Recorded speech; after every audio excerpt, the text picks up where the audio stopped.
Are there advantages to aging? Yes, I am Debbi-Jo Horton, and welcome to Advantages to Aging. Join my guests and I as we discuss aging and what makes for a healthy lifestyle, which results in a quality life. Thank you for joining me today.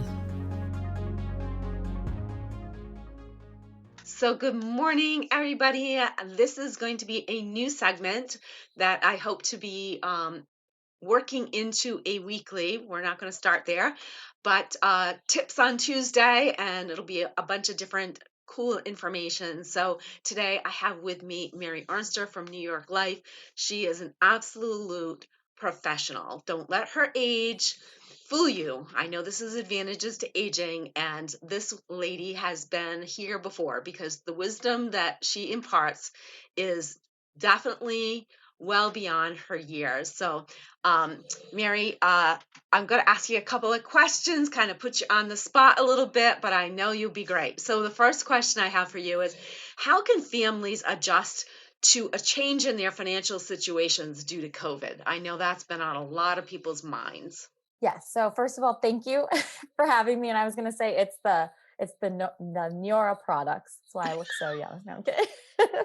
But answering your question, so COVID has affected all of us. It's fair to say, but for some people, the effects of COVID look a little different, and that could be with the result of having less income, whether it's due to loss of employment, so loss of job or loss of a bonus. And so, how do you adjust to times when you might feel restricted from the financial standpoint? And so first and foremost, the emphasis of reviewing your financial plan at such things as your budget.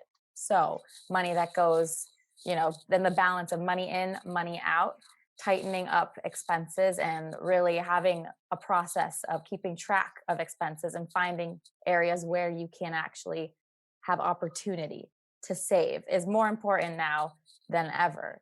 And to also consider adjusting your savings strategy. And so looking at, right now when we're feeling pressured with this restriction on income, people actually will try to reduce debt more. They'll feel as if, what, now I feel the strain, I need to reduce some of my debt. And we found at New York Life that almost 72% of families focused more on debt reduction even before COVID happened. And they'll put that before saving for retirement or investing. And so I'm stressing the importance of, even when you do feel the financial strain, that there's even opportunities now where there's even deferral of certain payments for debt, and to take advantage of, you need to still be thinking of your future self, your future goals, and even doing small amounts, saving small amounts of money per month or every other week could help your future position. That's an excellent point. You're right. So many people, say, well, let me get rid of all my debt, or let me buy this now because I might not be able to afford it later. And they forget about the fact that they have a future. So thinking about that, so can you give us like 2 steps maybe that someone could take to set themselves up for financial success now? I mean, COVID is not going away anytime soon, even though I got my vaccine, but it's not going away anytime soon. Yeah. So in 2021, everyone wants to know, like, what can we be doing to set ourselves up for success? And what are some tips and some things that be top of mind? And like I was saying earlier, having the balance of money in, money out, but also focusing on making sure you have your emergency fund, which is 3 to 6 months worth of income secured in, a safe, like in your savings, and also making sure that you have proper protection in place, such as reviewing your life insurance, making sure that you and your family are properly protected, because having a solid foundation for your plan ensures that if anything were to be derailed, there will be capital and cash available to continue the planning that you've put in place. But also consider alternative saving strategies. That's something also that's been top of mind for many people, especially during COVID, because a lot of people actually were concerned and had a lot of cash on hand. That has been, I don't want to call it a trend, but it seems as if a trend. A lot of people had more and more cash on hand because they were uncertain with what was going on in the market. And now is a good time to figure out what should you be doing with that cash? Where should you be saving it? Where interest rates are now at historic lows, and finding alternative ways to grow your safe money.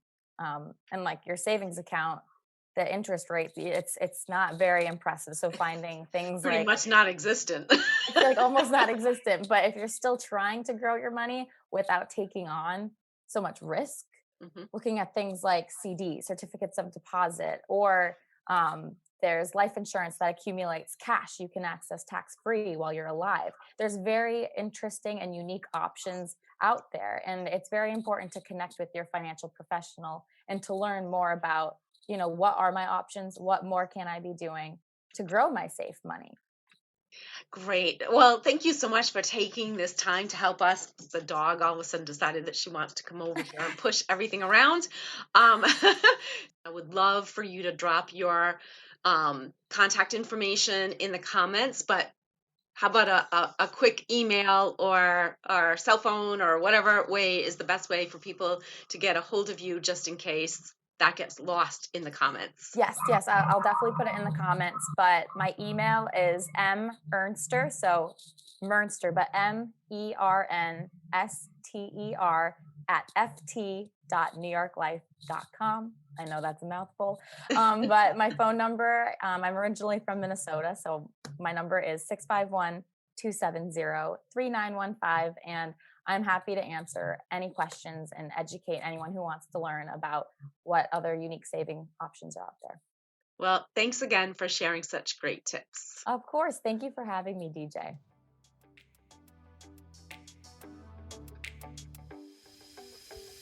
Do you think one of the biggest advantages to aging is all the knowledge we gain along the way? Me too. What did you learn today? Share with me in my Facebook group with the same name as this podcast, Advantages to Aging. Now hit subscribe so you don't miss all the tips to come in future episodes.